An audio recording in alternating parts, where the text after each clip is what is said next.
Assalamu alaikum, j'espère que vous allez bien, j'espère que vous vous portez bien. Ce qui était annoncé par nous, ce que nous avions annoncé le 20 février dernier, vient de se concrétiser ce 26 février 2024. Rappelez-vous, le 20 février 2024, nous avons dit que la France est en train de rejoindre petit à petit le camp du Maroc, après avoir misé pendant presque 3 ans sur l'Algérie. La France d'Emmanuel Macron a décidé de tendre la main au Maroc et de se réconcilier avec le Maroc et d'appuyer les positions politiques et diplomatiques marocaines au détriment des positions algériennes. Nous l'avons dit clairement, on avait prévenu qu'on avait le régime algérien est en train de perdre son dernier ami parmi les puissances occidentales et universelles, après avoir déçu la Russie, après avoir exaspérer la Chine, après avoir exaspéré aussi les États-Unis d'Amérique, après avoir perdu la confiance de l'Union européenne, après avoir pratiquement perdu toute relation amicale avec l'Arabie Saoudite, après avoir enclenché les hostilités avec l'Espagne, les Émirats Arabes Unis, après avoir provoqué des relations très froides avec l'Égypte et un certain nombre de pays importants dans la région, et aujourd'hui, le régime algérien est en train de perdre l'appui de la France, qui était la seule puissance mondiale qui soutenait activement le régime algérien et qui a tout fait pour le soutenir, pour construire une relation amicale, stable et pour appuyer le régime algérien de 2020 à 2023. Emmanuel Macron a été le seul leader d'une puissance mondiale qui est venu en Algérie en août 2022, qui a considéré Abdelmadjid Tebboune comme son ami, qui a voulu inviter Abdelmadjid Tebboune et lui donner le tapis rouge à Paris, qui a envoyé un gouvernement, le gouvernement français, rappelez-vous, en octobre 2022, pas moins de 16 ministres. Jamais une puissance mondiale ou là un pays important n'a envoyé à la mi-octobre 2022 un gouvernement, tout son gouvernement, 16 ministres à Alger, conduit par une délégation française. Elle a été conduite à l'époque par la première ministre française, Elisabeth Borne. La France a fait des pieds et des mains pour séduire l'Algérie, pour rassurer le régime algérien, pour construire avec lui, tisser avec lui une alliance solide. Tout cela, finalement, fait partie du passé. Ça a été jeté dans les oubliettes par la France, parce que la France a décidé officiellement, ce 26 février 2024, de rejoindre le camp du Maroc et de construire une nouvelle alliance avec le Maroc et de négocier la construction d'une alliance et la négociation d'un compromis qui permettrait au Maroc de surmonter sa crise politique avec la France. Et la France a décidé officiellement de miser sur le Maroc après avoir parié pendant 3 ans sur le régime algérien. Ce qui s'est passé aujourd'hui, c'est un nouveau tournant majeur. Et vous allez comprendre pourquoi. Alors, le chef de la diplomatie française, ce lundi 26 février 2024, a été reçu à Rabat, il s'est rendu à Rabat, il s'est entretenu avec le ministre des Affaires étrangères marocain, Nasser Boulita. Et au cours de son entretien, ou de son entrevue avec le chef de la diplomatie marocaine, le chef de la diplomatie française, le tout nouveau ministre Stéphane Séjourné du nouveau gouvernement Attal, qui vient d'être installé récemment, a fait une déclaration tonitruante. Franchement, une déclaration tout simplement, j'allais pas dire brutale ou la brusque ou là. En tout cas, c'est une déclaration claire, nette et précise. La France a décidé de larguer le régime algérien pour séduire, pour faire les yeux doux au Maroc. C'est tout simplement affiché publiquement et assumé par la France. La France largue, je dis bien largue, le régime algérien pour sortir plonger dans les bras du Maroc. Voilà ce qui a été dit par le chef de la diplomatie française aujourd'hui. La France a décidé de se tenir de façon claire et constante. Elle apporte un soutien clair et constant au plan d'autonomie marocain du Sahara occidental, assurant que la France veut progresser sur ce dossier. Et la France affirme par la voix de son ministre des Affaires étrangères qu'elle a compris que le Sahara occidental est un enjeu existentiel pour le Maroc. Nous savons. Le Maroc peut compter sur le soutien clair et constant de la France à son plan d'autonomie. Nous l'avons dit et je le redis aujourd'hui, peut-être avec plus de force. il est désormais temps d'avancer. J'y veillerai personnellement. C'est le ministre des Affaires étrangères, un Français, qui l'a déclaré aujourd'hui à Rabat. Je passe sur les autres déclarations très élogieuses à l'égard du Maroc. Le chef de la diplomatie française, il a dit que la France veut accompagner le développement du Maroc, qu'elle veut accompagner le développement du Sahara occidental, que le Maroc a beaucoup investi dans les projets de développement au bénéfice des populations locales en matière de formation, d'énergie renouvelable, de tourisme, d'économie bleue, liée aux ressources aquatiques. La France est en train de mettre en exergue ou là en valeur ou là en lumière les efforts du Maroc dans l'occupation qu'il exerce du Sahara occidental. C'est rien de précis. Il n'est là pour la France, le Sahara occidental, ce n'est plus une colonie, ce n'est pas un territoire non autonome comme elle le reconnaît ou là comme elle le classe l'Organisation des Nations Unies. Pour la France, le Maroc, le Sahara occidental est une région intégrante du Maroc, où le Maroc a beaucoup investi pour améliorer le bien-être de la population locale et pour améliorer le développement local à travers des projets de tourisme, d'énergie renouvelable et même des projets économiques de pointe. Ça fait, je rappelle quand même, 3 ans, presque 4 ans que la France et le Maroc se sont tournés le dos. Contre la France et le Maroc, il y avait une crise politique inédite et majeure. 2021, l'affaire Pegasus, 2022 et 2023 les résolutions du Parlement européen et l'affaire du Marocco Gate dans le sillage de l'affaire du Qatar Gate. Les relations étaient totalement pourries. Emmanuel Macron n'a jamais pu aller au Maroc, comme il est venu en Algérie. La coopération bilatérale entre le Maroc et l'Algérie, entre le Maroc et la France était réduite à son strict minimum. Il y avait une crise aussi à cause de l'expulsion des migrants clandestins et des migrants marocains en 2021 en 2022. Les relations Yajma'a étaient tout simplement très compliquée, pour ne pas dire très houleuse et très brûlante entre janvier 2023 et novembre 2023. Le poste d'ambassadeur du Maroc à Paris était vacant. Était tout simplement vacant, et le Maroc n'avait fait le choix de même pas nommer un ambassadeur.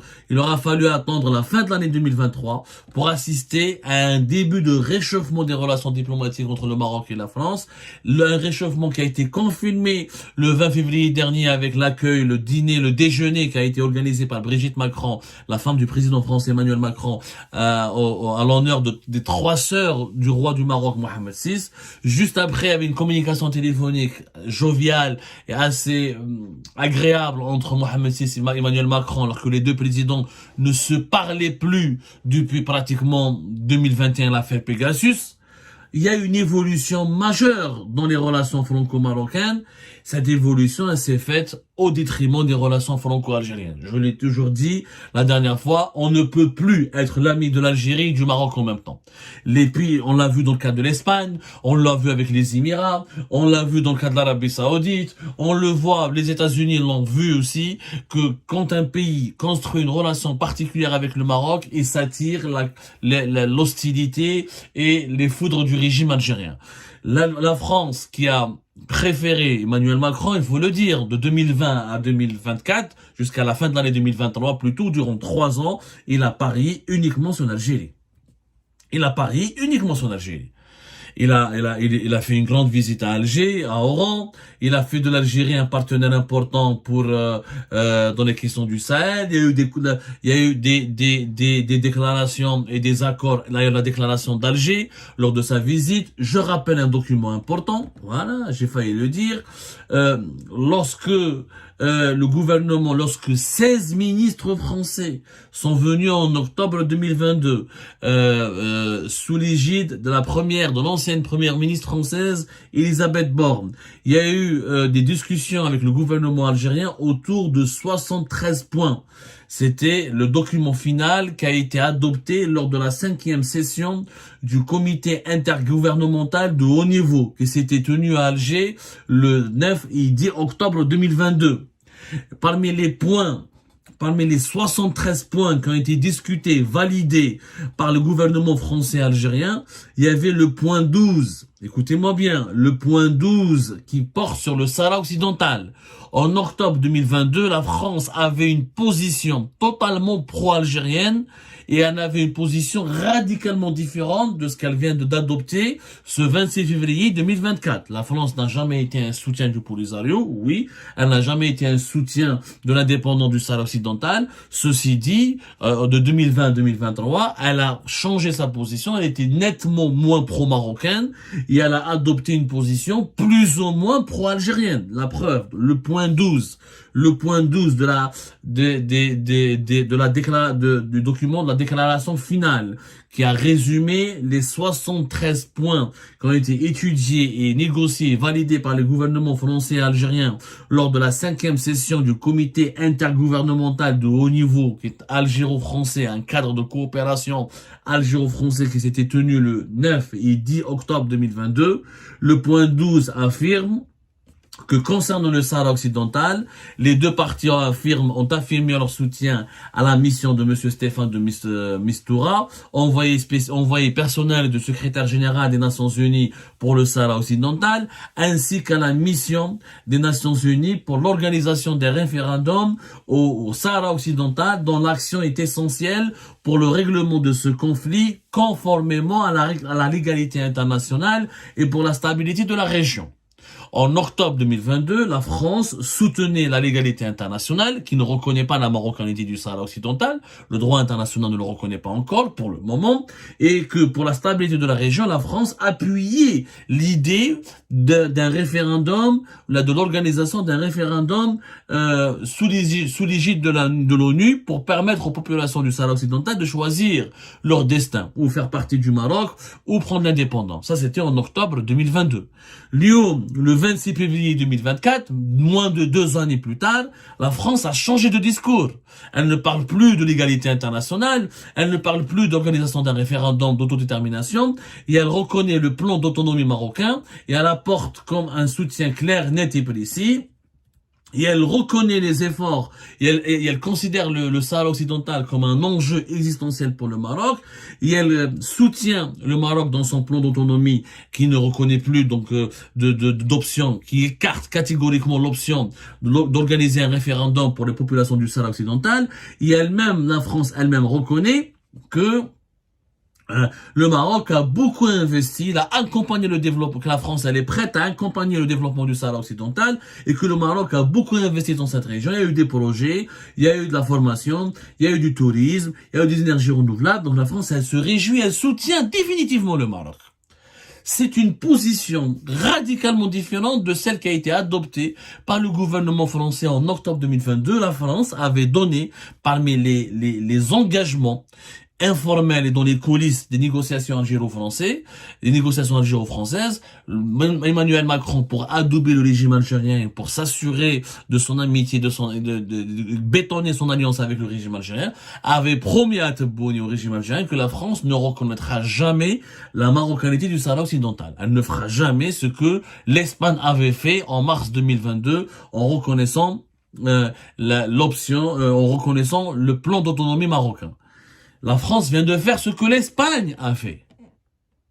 La France, ce 26 février 2024, elle vient de faire ce que l'Espagne a fait en mars 2022. La France va encore plus loin, parce qu'elle veut accompagner le développement du Sahara occidental sous l'égide du Maroc, et qu'elle reconnaît les efforts de développement louables. Elle fait des éloges aux efforts de développement du Maroc. Donc la France, elle a tourné le dos à l'Algérie.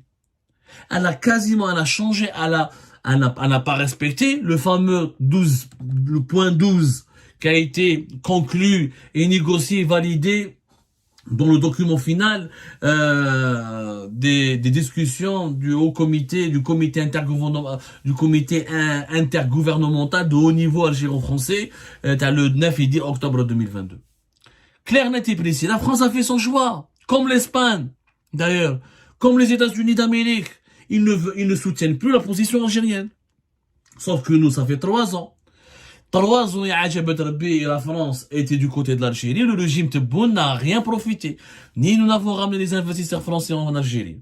Ni nous avons obtenu plus de visas pour les Algériens qui partent en France, ni nous avons protégé ou développé ou l'a obtenu de la part de la France des concessions concernant les droits de la communauté algérienne en France, ni nous n'avons construit une alliance stratégique et géostratégique avec Paris.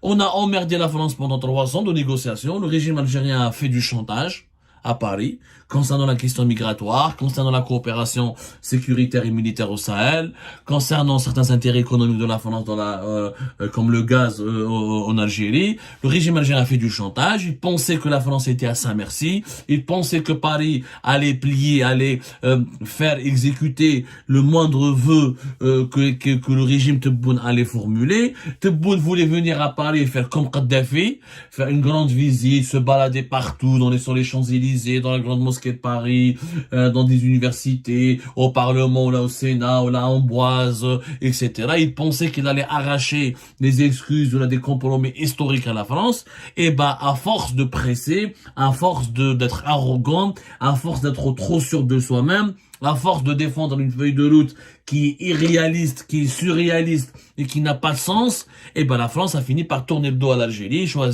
elle a choisi, comme beaucoup de puissances et d'autres pays importants de cette planète, le camp du Maroc. C'est simple. C'est une nouvelle défaite. Ni Tebboune est parti en France, ni nous avons arraché des compromis historiques à la France concernant l'immigration, concernant le colonialisme, la colonisation, il y a eu quelques gestes d'apaisement, etc.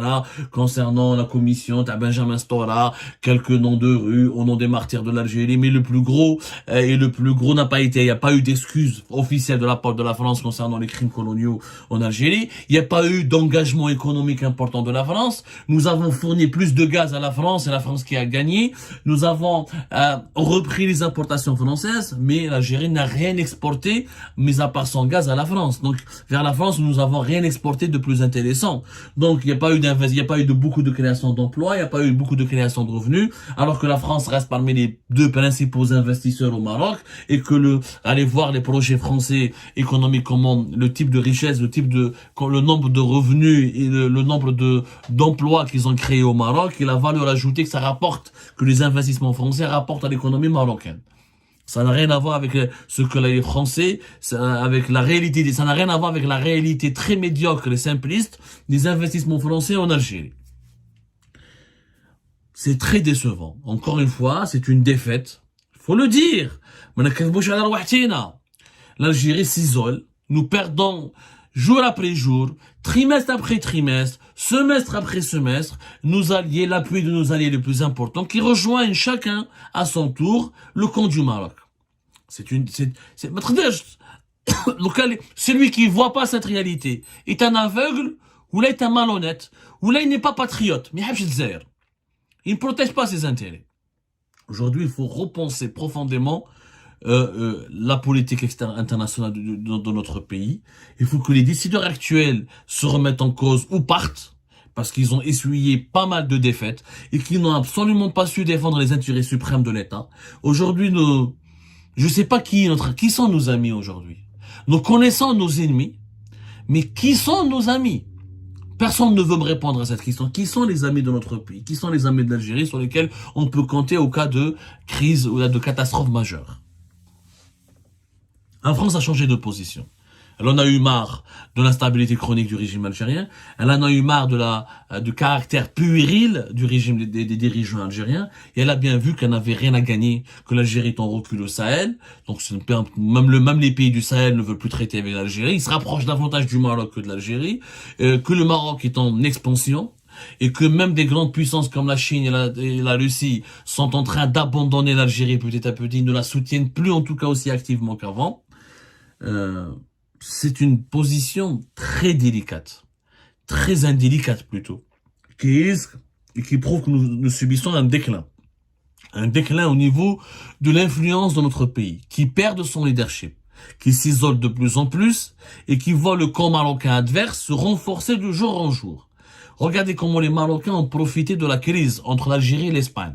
de 2022 jusqu'à fin 2023. Allez voir le nombre des investisseurs espagnols qui a augmenté au Maroc. Allez voir comment les parts de marché de l'Espagne au Maroc ont augmenté. Allez voir comment les Marocains ont profité de cette crise entre l'Espagne et l'Algérie pour ramener vers leur marché plus d'entreprises espagnoles et plus d'argent et renforcer la coopération bilatérale.